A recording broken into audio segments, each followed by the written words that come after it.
لاہور میں گورنر پنجاب ملک محمد رفیق رجوانہ نے governor house میں ملتان ہائی کورٹ بار ایسوسی ایشن، ملتان ڈسٹرکٹ بار ایسوسی ایشن کے علاوہ ڈسٹرکٹ بار راجن پور اور ڈسٹرکٹ بار ڈیرہ غازی خان ایسوسی ایشن کے عہدیداران سے ملاقات کی۔ ملاقات میں وکلا برادری نے گورنر پنجاب کو انہیں درپیش مختلف مسائل کے بارے میں تفصیلی آگاہ کیا۔ اس موقع پر گورنر پنجاب ملک محمد رفیق رجوانہ نے کہا، وکلا برادری نے ہمیشہ اصولوں اور جمہوریت کے تحفظ کے لیے انتہائی مثبت کردار ادا کیا ہے اور ملک کی بقا اور جمہوری اداروں کی مضبوطی اور استحکام میں مددگار رہے ہیں۔ گورنر پنجاب ملک محمد رفیق رجوانہ نے مزید کہا، پاکستان کا مستقبل جمہوریت سے وابستہ ہے اور پاکستان کی موجودہ قیادت ملک کو بحرانوں سے نکالنے کے لیے دن رات کوششیں کر رہی ہے۔ گورنر پنجاب ملک محمد رفیق رجوانہ نے وفاق کی جانب سے ملتان ہائی کورٹ بار ایسوسی ایشن کو 30 لاکھ روپے کا چیک جبکہ ملتان ڈسٹرکٹ بار ایسوسی ایشن کو 10 لاکھ روپے کا چیک پیش کیا۔ انہوں نے ڈسٹرکٹ بار راجن پور اور ڈسٹرکٹ بار ڈیرہ غازی خان ایسوسی ایشن کو بھی 10 لاکھ روپے کے علیحدہ چیک پیش کیے۔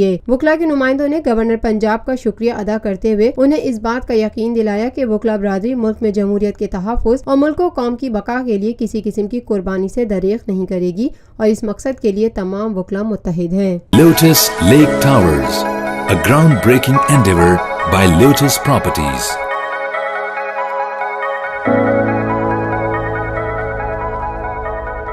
ملکی، بین الاقوامی، سماجی، سیاسی، تجارتی، ثقافتی، تفریحی، معلوماتی اور کھیلوں سے جڑی ہر چھوٹی بڑی خبر کا مرکز TNN TV۔